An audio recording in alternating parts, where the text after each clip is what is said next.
ನಿಜವಾಗ್ಲೂ ತುಂಬ ಮಿಸ್ ಮಾಡ್ಕೊಬಿಟ್ಟೆ ನಾನು. ಮೇಡಮ್ಗೆ ಹಾಸನಲ್ಲೇ ಜಾಬ್ ಮಾಡಬೇಕು ಅನ್ನೋ ಆಸೆ ಜಾಸ್ತಿ ಇತ್ತು, ಹಾಗಾಗಿ ಅಲ್ಲಿಗೆ ಹೋಗ್ಬಿಟ್ಟೆ ಫೈನಲ್ ಆಗಿ.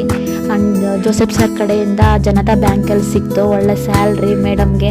ಅವ್ಳು ಕೆಲಸ ಬಿಟ್ಟು 1 ಮಂತ್ ಆದಮೇಲೆ ನಾವೆಲ್ಲ ಮೈಸೂರಲ್ಲಿ ಸಿಕ್ಕಿದ್ವಿ. ದೇವಸ್ಥಾನಕ್ಕೆ ಹೋಗ್ಬೇಕು ಅಂತ ಹೋಗಿದ್ವಿ. ನಾನು ಭೂಮಿ ಇಲ್ಲಿಂದ ಹೋಗಿದ್ವಿ, ಸುನಿ ಮತ್ತು ಸೂಚಿ ಅವಳು 3 ಜನ ಅಲ್ಲಿಂದ ಬಂದಿದ್ರು.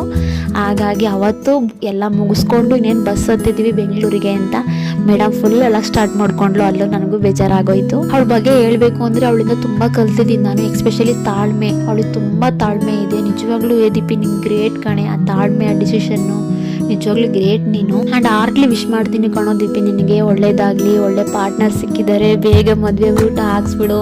ತುಂಬ ದಿನ ಗ್ಯಾಪ್ ಆದಮೇಲೆ ವಿಡಿಯೋ ಮಾಡಿದ್ದೀನಿ. ಏನಾದರೂ ತಪ್ಪಾಯಿತು ಅಂದರೆ sorry and thank you for watching.